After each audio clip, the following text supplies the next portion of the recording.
This analysis will explore the central arguments of the book Guns, Germs, and Steel: The Fates of Human Societies by Jared Diamond. The book confronts a fundamental and deeply challenging question of human history. Why did history unfold so differently for peoples on different continents? The investigation begins from a basic, observable fact of the modern world. Over the past 13,000 years, since the end of the last ice age, human societies have diverged dramatically. Some societies developed into literate, industrial states that produced metal tools and complex technologies. Other societies developed only non-literate farming communities, and still others remained as hunter-gatherer groups, using tools made of stone. These historical inequalities are not abstract academic concepts. They have cast long and tangible shadows over the modern world.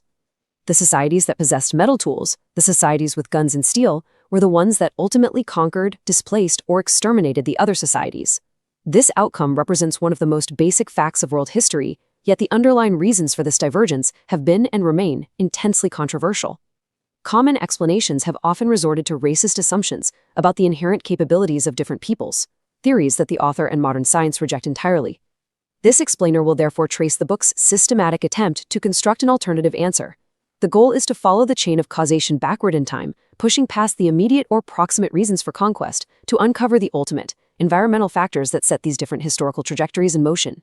It is an attempt to understand the broadest patterns of history, not as a series of random events, but as a process with discernible causes and effects rooted in geography and biology. The analysis aims to find a robust, evidence-based explanation for the distribution of wealth and power that characterizes the modern world. The intellectual journey of Guns, Germs, and Steel originates not in an academic setting, but from a direct and personal question posed on a beach in New Guinea in July 1972. The author, Jared Diamond, a professor of physiology, was on the island studying bird evolution when he struck up a conversation with a local politician named Yali. Yali was a charismatic and insightful figure, deeply curious about the world and the history of his own people. Their conversation turned to the state of modern New Guinea and the vast differences between the society of New Guineans and that of the Europeans who had colonized their island. Yali posed his question directly and without pretense. He asked why white people had developed so much cargo and brought it to New Guinea, while black people there had so little of their own. In the local pidgin language, the term cargo referred to the material goods that Europeans possessed, items like steel axes, matches, medicines, clothing, and even umbrellas. These objects were not merely conveniences, they were symbols of a profound technological and material disparity between the two societies. Yali's question was not naive. He did not believe for a moment that the disparity was due to any innate intellectual superiority of Europeans. From his own experience, he knew that the average New Guinean was at least as intelligent, resourceful, and adaptable as the average European colonist. The question, therefore, was not about the people themselves, but about the circumstances that led to such different outcomes. It cut directly to the heart of the global inequalities he observed and experienced firsthand. Yali's question provides the personal human framing for the book's central scientific mystery. Answering it requires moving beyond simplistic or prejudiced explanations to find the deep-seated environmental reasons why wealth and power became distributed as they are in the world today. The rest of the book is structured as a detailed, multi-layered answer to this single, powerful question.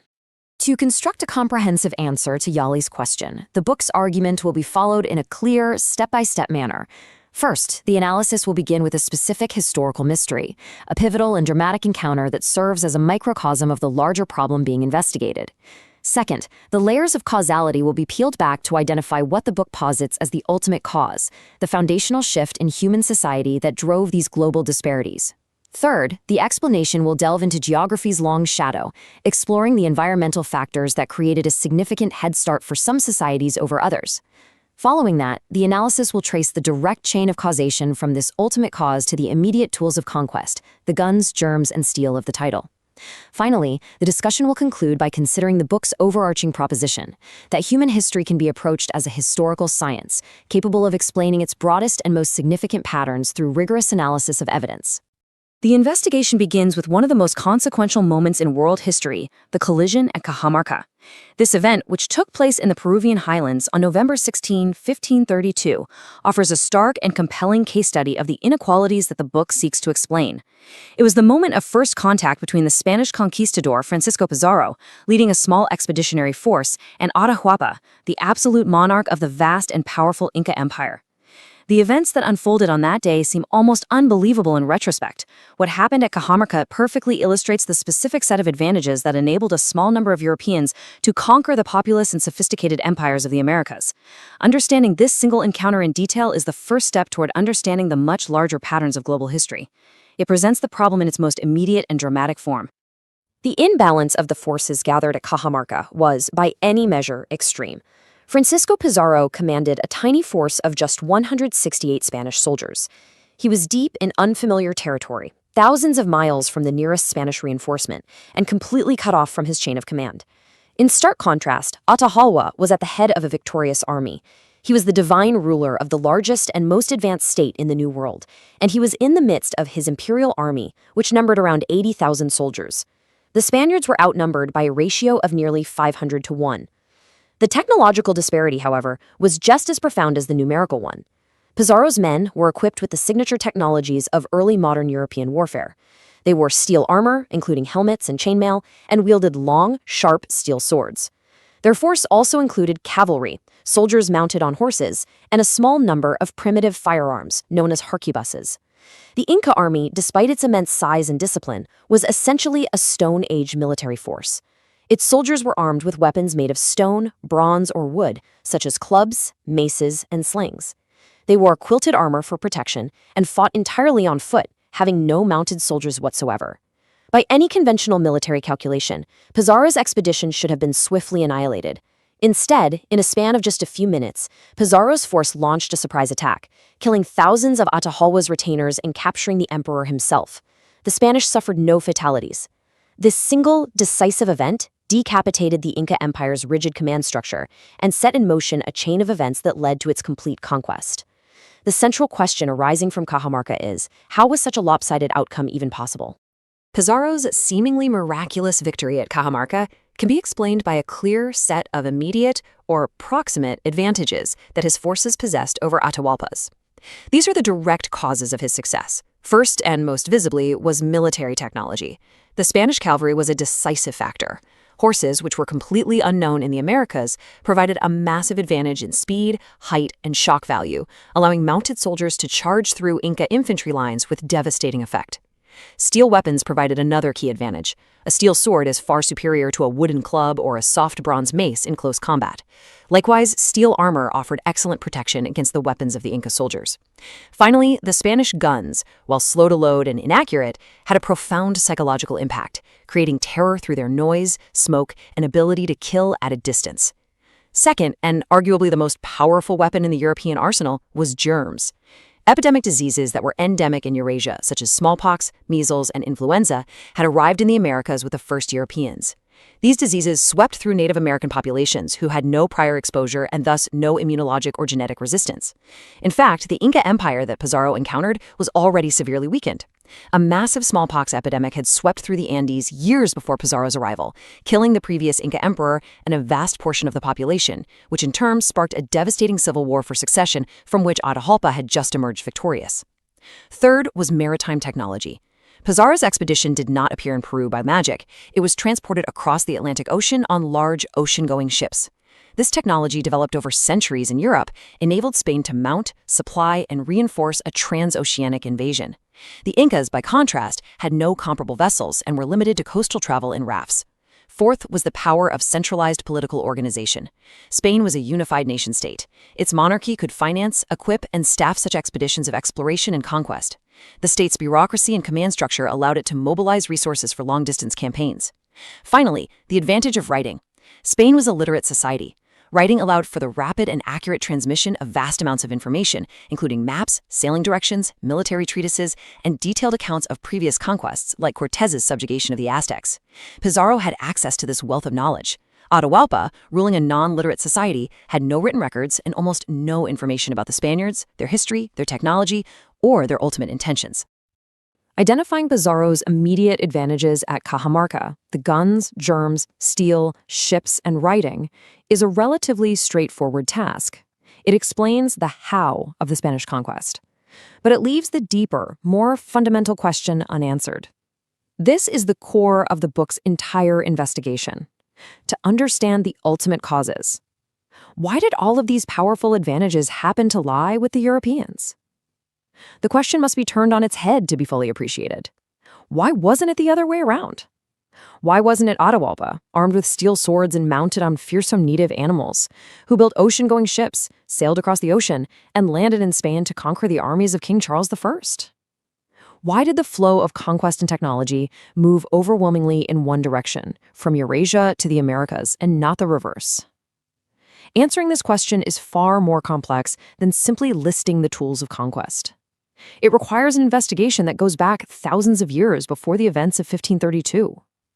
It necessitates tracing the long and divergent historical trajectories of different continents to understand how these profound inequalities in power and technology emerged in the first place.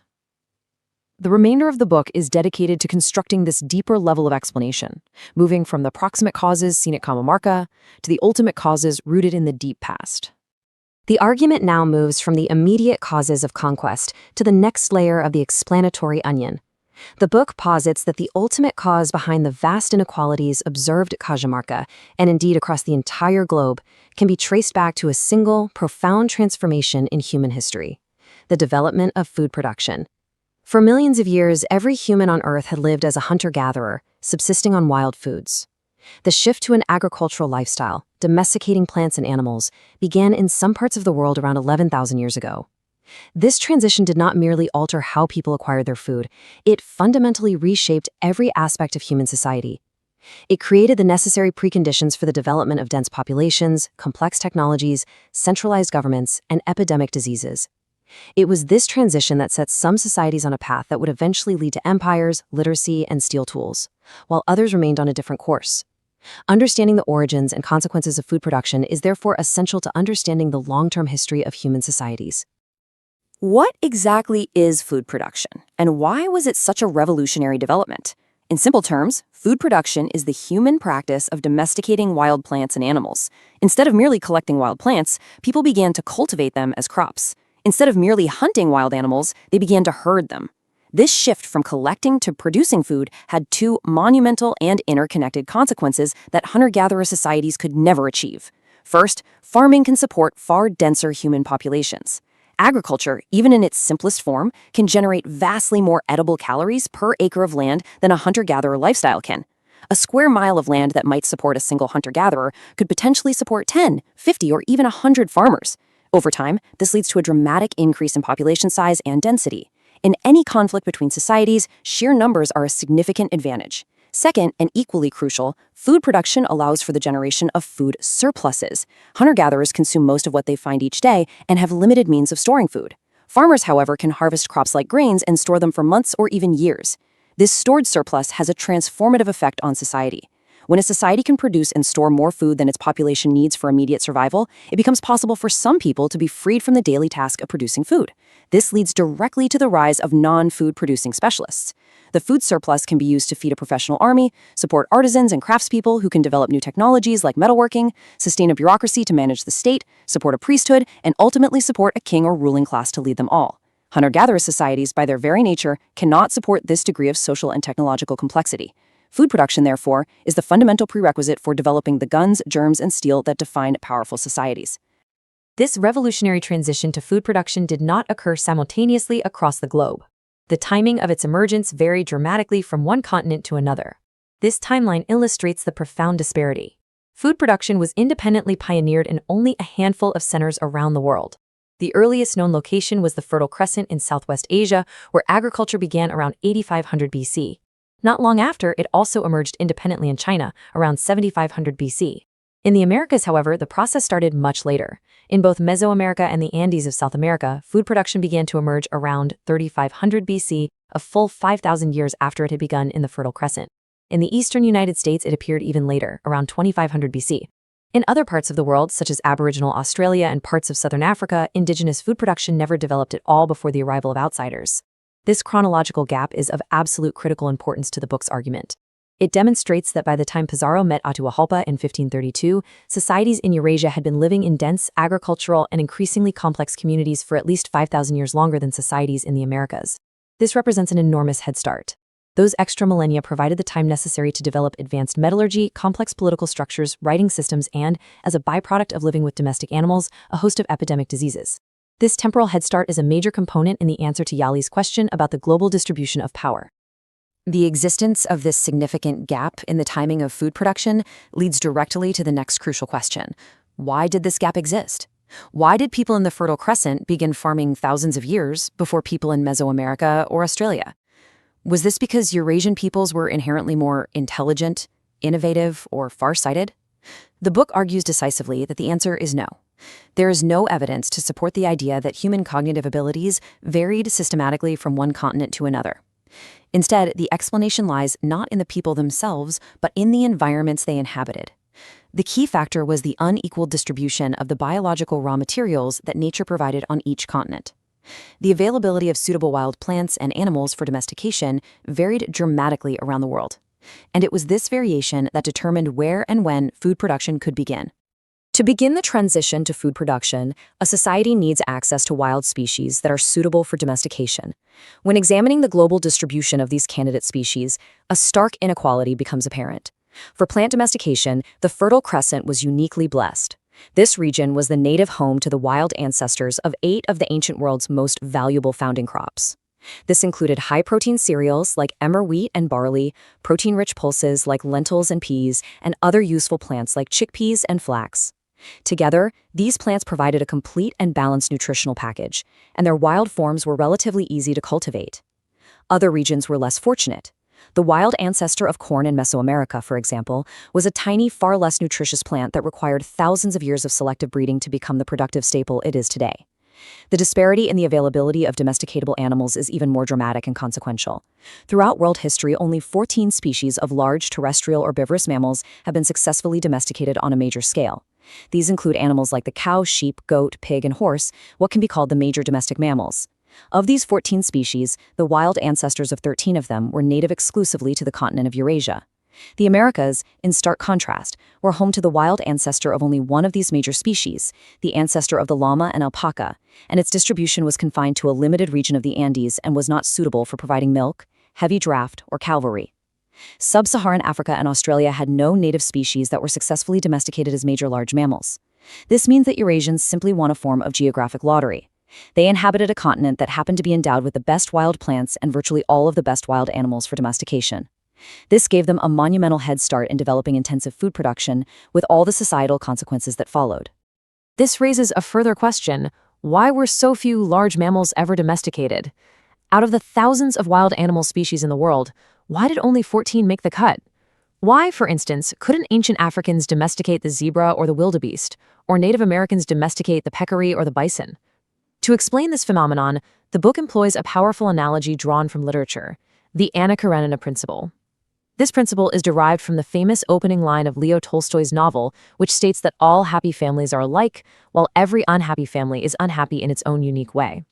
The underlying idea is that for a marriage to succeed and be happy, it must succeed in a multitude of different respects, such as financial agreement, emotional compatibility, shared values, and so on. A failure in just one of these essential areas is enough to doom the entire marriage to unhappiness, even if all the other aspects are perfect. The book argues that the process of animal domestication operates under a similar principle. For a wild animal candidate to be successfully domesticated, it must possess a whole suite of required traits. Failure to meet even a single one of these criteria is sufficient to disqualify it from domestication, no matter how promising its other qualities might be. Here are the 6 major hurdles that a wild animal candidate must clear to be suitable for domestication, according to the Anna Karenina principle. First, its diet must be efficient for humans to provide. Carnivores are poor candidates because of the inefficiency of converting plant calories to meat calories twice over. It is impractical to raise lions for food by feeding them beef. Therefore, successful candidates must be herbivores or omnivores. Second, the animal must have a rapid growth rate. An animal that takes 15 years to reach maturity, like an elephant or a gorilla, is an impractical investment for a farmer who needs a return within a reasonable time frame. Third, it must be willing to breed in captivity. Some animals have complex or private courtship rituals that are disrupted by the presence of humans or cages. The cheetah, for instance, has proven notoriously difficult to breed in captivity, which has prevented its domestication. Fourth, the animal's disposition must not be incurably nasty. Some animals are inherently too dangerous or aggressive to keep in a farm setting. The grizzly bear is a clear example of an animal that fails this test. The African buffalo is another. It is famously unpredictable and responsible for killing many humans. Fifth, it must not have an overwhelming tendency to panic. Some species are extremely nervous and prone to flight. When enclosed in a pen, they may either die of shock or injure themselves fatally by blindly fleeing in defenses. Gazelles and many species of deer are examples of animals disqualified by this trait.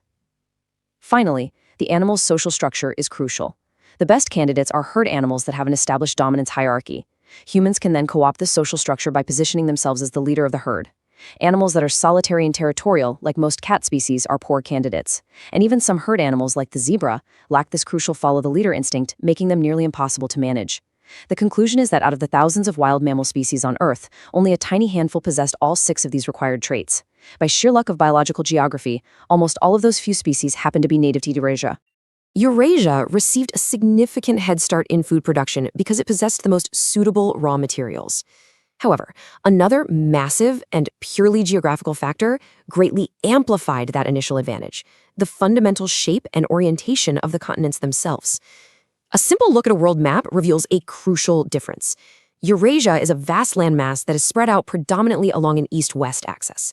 In contrast, both the Americas and Africa are landmasses that are oriented primarily along a north-south axis. This seemingly simple fact of geography had profound and far-reaching consequences for the rate at which agriculture, technology, and human ideas could spread.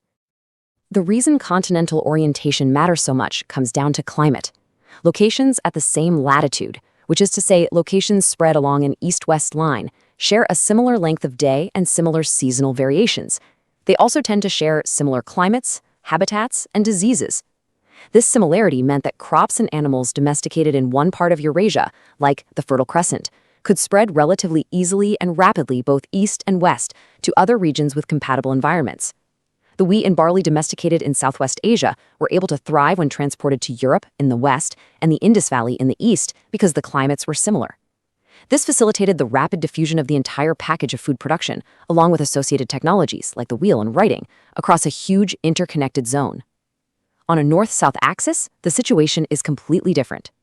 Traveling north or south means crossing successive latitudes and encountering radically different climates.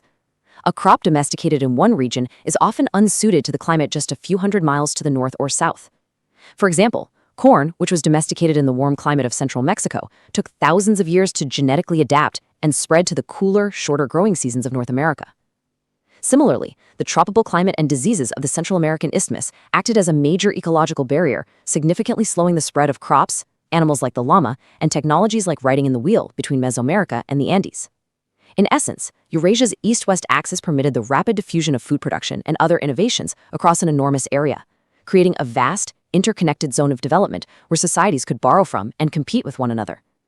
In the Americas and Africa, by contrast, diffusion was much slower and more fragmented due to significant geographical and ecological barriers. This effectively isolated societies, slowing their overall rate of technological and social development. Having established the ultimate causes, a significant head start in food production driven by the unequal global distribution of domesticable species and amplified by the orientation of the continental axes, it is now possible to connect these deep historical factors directly back to the proximate advantages that Pizarro's forces held at Cajamarca. This section will trace the precise causal chains that link the rise of the farmer to the power of the conqueror. The analysis will begin with the most invisible yet most devastating weapon of all: germs.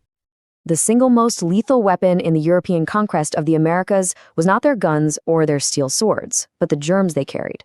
These germs were a direct, albeit unintentional, byproduct of Eurasia's long history of food production, particularly the domestication of herd animals. The major epidemic diseases that have afflicted human populations throughout history, diseases like smallpox, influenza, measles, and bubonic plague, are what are known as crowd diseases. They are characterized by their ability to spread rapidly, cause acute illness, and then either kill the host or confer immunity on the survivors. Crucially, they can only sustain themselves in large, dense human populations, the very kind that only intensive food production can support.